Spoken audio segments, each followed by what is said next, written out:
Awni kile kanubaga chemana musama demisani mabakoroba ka fulla sawma o sigiro tuga lame tuga faida kene misi group team jawnar sanfe nama fogo doni yele juma o juma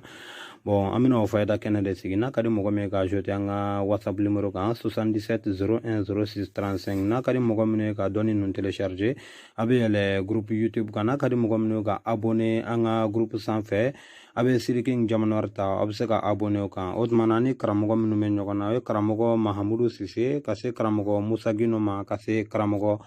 abdul fataw jaramo kase karamogo amadu maigama otma karamogo kene bawbulu aw bismillah. Alhamdulillah ni faida doy shina ko di anu Allah subhanahu wa ta'ala jati kamu faida nyimiye Bismillahirrahmanirrahim. Bismillahirrahmanirrahim. Ibi ale wurudi shambakile ani kemenita ani kele. Nga wurudi chubo balade. Wurudi chubo mino de fosa na la soname. Ibi seljita. Ne seljita ibarakan flasela Allah subhanahu wa ta'ala nya. Nga mafuma wa nafla. Ne nafla selisisa. Ibna. Ibafula Allahumma salli ala mawsufi bi karamil wujudi. Allahumma salli ala mawsufi bi karamil wujudi. Ibale wurdi shnyakeme.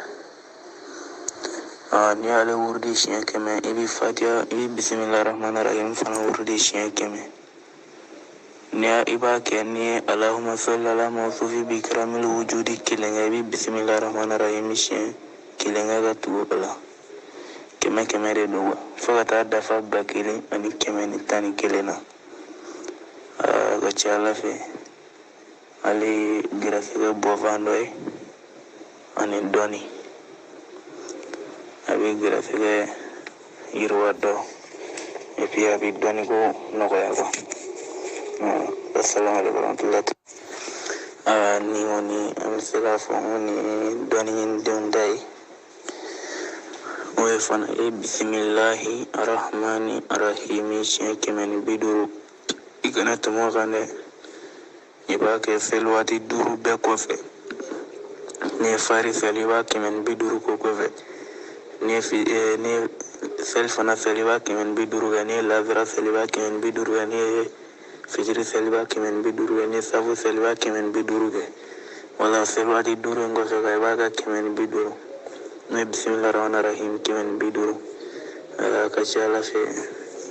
idonu ko wan me sabala kon ay bidoni nyana ibay nyana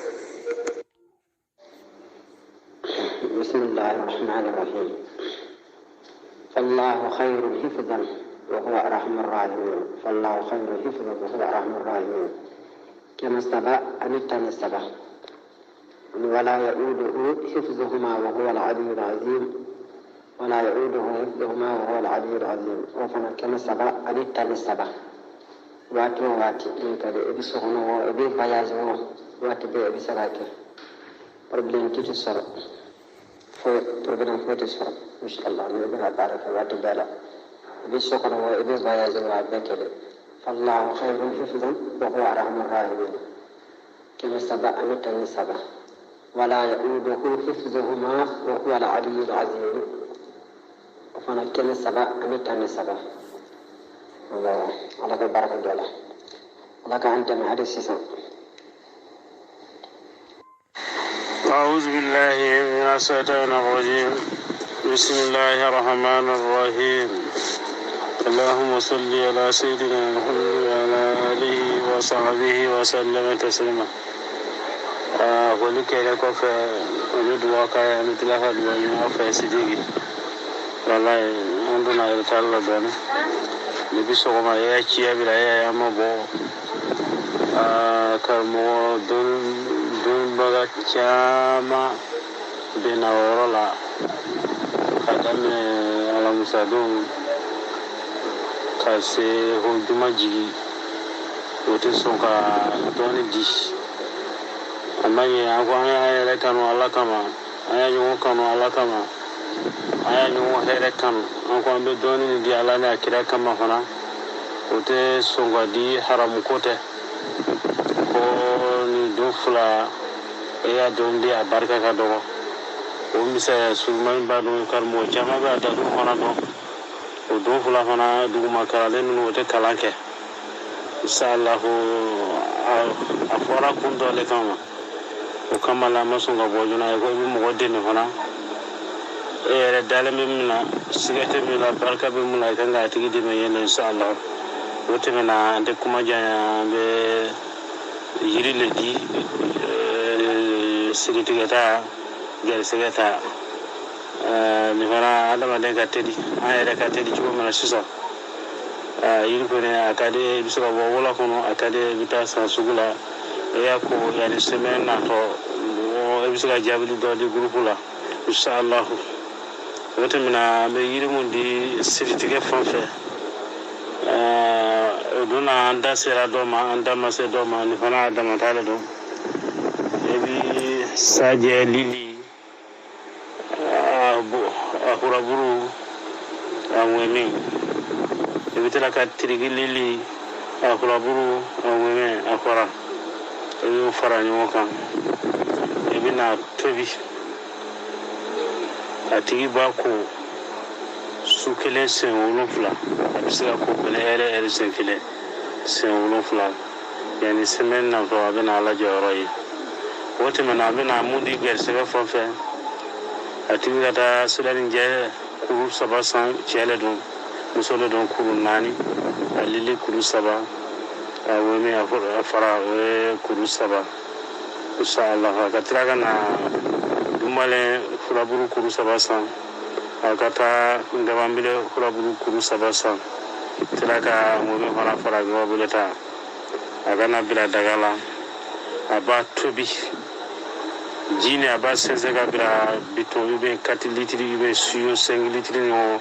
a bɛ jini tila 2 tila 1 nin a bɛ malifa mugu k'a la a ka o ko siɲɛ 1 pe su 1 tila dɔɔni don o don a b'a ko cɛ le don tile 3 muso le don tile 4 a ka garisɛgɛ bɛ cogo min na a bɛna ala jɔyɔrɔ ye inshallah ala ka semaine prochaine yɛrɛ ni aw bɛɛ lajɛlen an y'a di ala n'a kira kama mɔgɔ ma se ka kɛ fana i tɛ jurumu sɔrɔ e y'a kɛ fana ala ka barika dɔ la ala ka e nafa ala kama baara de don inshallah nin waati na an bɛ aw fo kosɛbɛ an bɛ dugawu k'a ye an bɛ tila ka dugawu kɛ groupe den bɛɛ lajɛlen inshallah mɔgɔ min sera ka baara kɛ ala ka barika dɔ la inshallah. Assalamu alaikum warahmatullahi wabarakatuh. Tim Jamandar kana muso bol son ko awiye doni jira te dabana ta inshallah bara tuguni mi bon mi ko da amu bulana ni sejude rame sejude na holo sude trawl na holo su ni mo mi gara ko sirbi gara ka sa am ko na bi je ta na fuma ko sirbi ko ni sirbi hana ba de ka ala to nyumani ya ba hala mo atajabi am sirbi tigala de mo ko so afam ni mo ko sirbi soro ibi gara kala mo do la ni se na kadi ibi se ka papeta kasbe ibi se ka bigeta kasbe fieka ma me ni dewan walati bole ibi se ka papeta kasbe fieka ibi se ju se be be no la atla kan ngoro se be shebule no la kasara asarka kosobe akuliji bi marhamu kala kasara kosobe ke kuna inshallah sirge o garya kele kwani iwo soro inshallah no waral seju no seju rejme kele fila kele no ngorojme fila kele ya fam ya rabbi alga bul baraka Cimjana assalamualaikum warahmatullahi wabarakatuh abadi korbas alhamdulillah wala nyaga mim la sanya adamade